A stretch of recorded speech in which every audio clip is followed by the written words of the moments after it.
Hello again, my friends. This is Miss Lori, and I'm coming to you from Rolling Hill Zoo. It's story time at the zoo again, and I have chosen for you Wise Up, Silly Owl. Let's see what happens, shall we? Here we go. It was late afternoon in the great woods when Spotty the Owl woke up. Whee! Spotty yelled as he flew out the window and soared into the sky. He twirled around 10 times, landed on a tree, and did a bouncy dance. All at once, he heard a familiar voice. "Spotty, it's time for your lessons." It was his father, the wise old owl. "I don't want to go home," Spotty thought, "but I guess I have to." He flew through the window and found his father waiting for him. There's Spotty.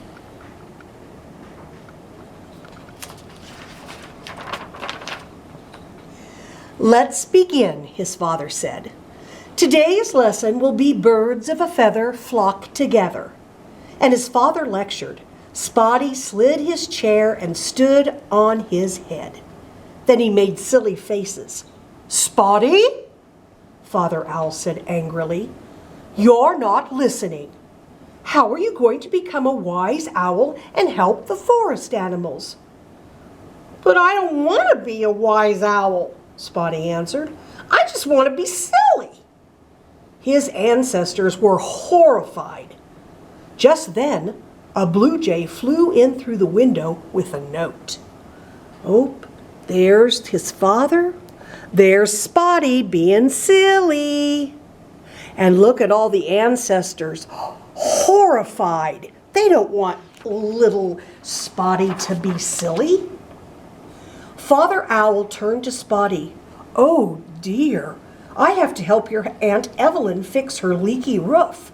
While I'm away, you're in charge." Spotty nodded. "Now try to remember some of what I taught you," Father Owl said as he walked off. "I should be back tomorrow. Goodbye." "This will be easy," Spotty thought. "I'll just pretend to be wise. Nobody will know I'm not." His ancestors watching from the pictures on the wall weren't so sure. Oh, goodness. There's Father, there's the bluebird. And there's the letter from Aunt Evelyn. There was a knock on the door. "Come in," Spotty called out. "Are you the wise old owl?" Susie Squirrel asked. "No, that's my father. He had to go away. How can I help you?" "Well, I forgot where I buried my acorns," Susie began, "and it's almost winter." Spotty tried to look thoughtful, and then he sang. "Climb a tree, dance around, run and jump, look on the ground." "Now you may go," Spotty said. "Goodbye." Okay, there's Susie the squirrel. Susie scurried off. After a few seconds, Spotty followed her to see what would happen, and Susie did exactly what she was told. After a dozen acorns fell to the ground, she happily gathered them. "That young owl is very wise," she said excitedly. She told her friends and neighbors all about it. "This wise stuff is a snap," Spotty said as he flew home. There's all those acorns. Look at that. The next morning, Max Beaver showed up. "Susie told me you gave good advice," Max said. "I have a problem too." "Well, what is it?" Spotty asked. "Every time I build a dam, it falls apart," Max exclaimed. "What should I do?" Spotty smiled wisely and sang, "Gather sticks, pile them tall, sit on top and have a ball." Oh, there's Max the Beaver.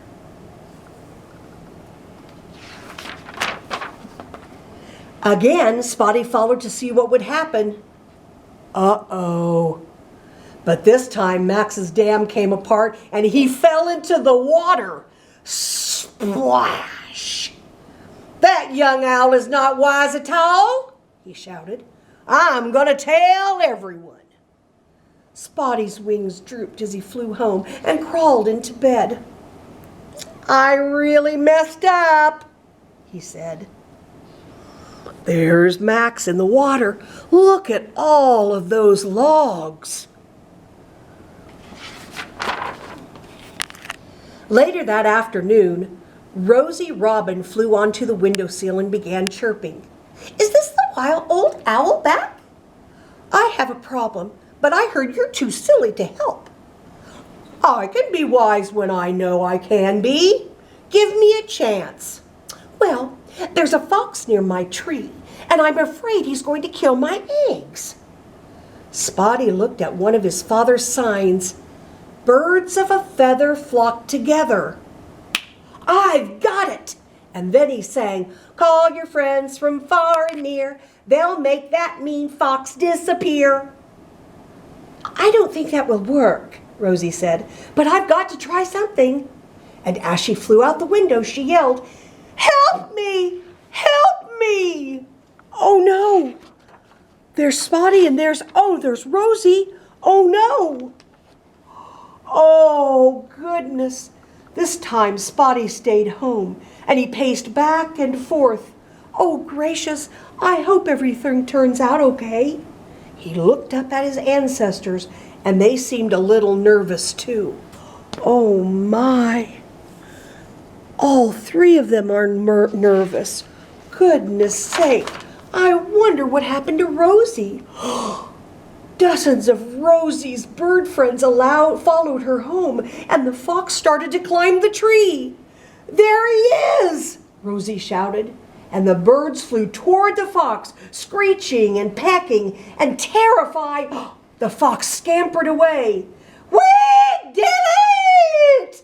said one of the robins. "We got rid of the fox!" "Yes, thanks to Spotty's good advice." The robins flew from burrow to den, spreading the word about Spotty. A few minutes later, Spotty heard a commotion, and he saw a large group of animals coming toward him. Uh-oh, maybe they're mad at me. "Hooray for Spotty! You saved the day!" "What?" Spotty exclaimed. "You helped Rosie scare the fox away," Susie Squirrel added. "She told us all about it." "Let's have a party for Spotty, the wise young owl," Rosie said. "I love parties," Spotty said. Goodness sake, look at all of the animals that are joining.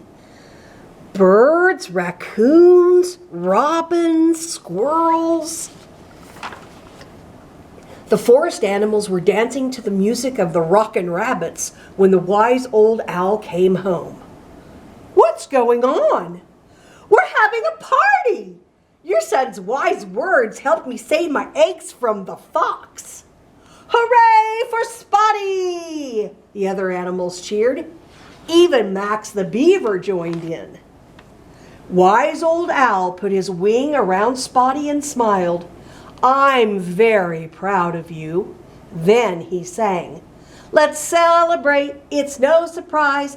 I have a son who's very wise." There they are.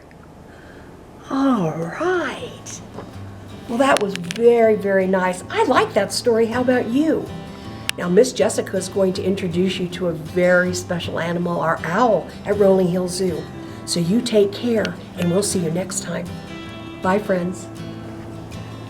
Thank you for Miss Lori for reading that book, Wise Up, Silly Owl. And I have with me today our Eastern Screech Owl, Jupiter. And she actually will be a year old this upcoming month in April on the 12th. So if you guys would like, is comment below and wish her a happy birthday on the 12th.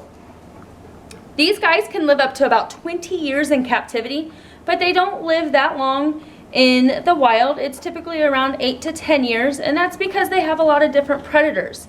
They're actually very old if they reach that age in the wild because of predators. When they're young, or what they call juveniles, they only have a 70% chance of survival, and that's because of the great horned owls, barred owls, skunks, raccoons, and snakes actually prey upon these guys. Now these guys themselves are actually predators themselves, and they will eat snakes and rodents, amphibians, and also insects. Now these guys do something really cool. It's kind of gross, but cool. They do something is they produce what they call a pellet. And the reason why they do that is because their stomachs can't digest the hard exoskeletons of insects or the bones and the fur of the rodents that they might eat. So they actually regurgitate those, and it comes out in a pellet form, or a round little ball. And that actually provides other bacteria and actually cleans their crop as it regurgitates. So it's a very healthy thing for them to do that. Now, as you can see, Jupiter is kind of staring right into the camera pretty good for us, and she is pretty curious, but she's also very thin right now. She's never been on camera, so she might be a little camera shy, but that's actually what they do for protection in the wild. When they're up in trees, they'll make themselves look super skinny to try to replicate a tree branch. If that doesn't work, then they're of course going to fly away. These guys can actually flap their wings to about 5 strokes a second if they really get going. Now owls have a very special wing with their species, and it's a serrated, so that whenever they prey upon their animals, it's almost like a sneak attack because their prey don't hear them coming. These guys, of course, are going to be nocturnal, which means they're active at night, and they have a very cool eye. If you can notice, I'll see if I can get her to move her head just a little bit. She says no, she's focusing on the camera. Can I get you to move your head? No? She says no. They actually have a cylindrical eye, and that's why owls can move their head 270 degrees. Now you and I have very round eyes, and so we can move our eyes about in the eye sockets. These guys can't, and that's why they are able to move their head. Now their feathers, or their plumage, helps them camouflage very well in the trees. She's just frozen. Now these guys actually don't typically build nests. They actually take over nests that are already there, or just holes in trees or burrows, or even man-made bird houses. So as we're all kind of stuck inside, that might be a fun project, is look up some really cool bird houses that you can make for different species in your area. And I'm sure that they would enjoy that. But these guys, after about 26 days, their eggs will hatch. They have about 3 to 8 eggs. These guys actually have a few different nicknames that they have, and one is little-eared owl and little great horned owl, as well as eastern screech owl. Now they're very, very similar to the western screech owl, except for their colors are going to be different.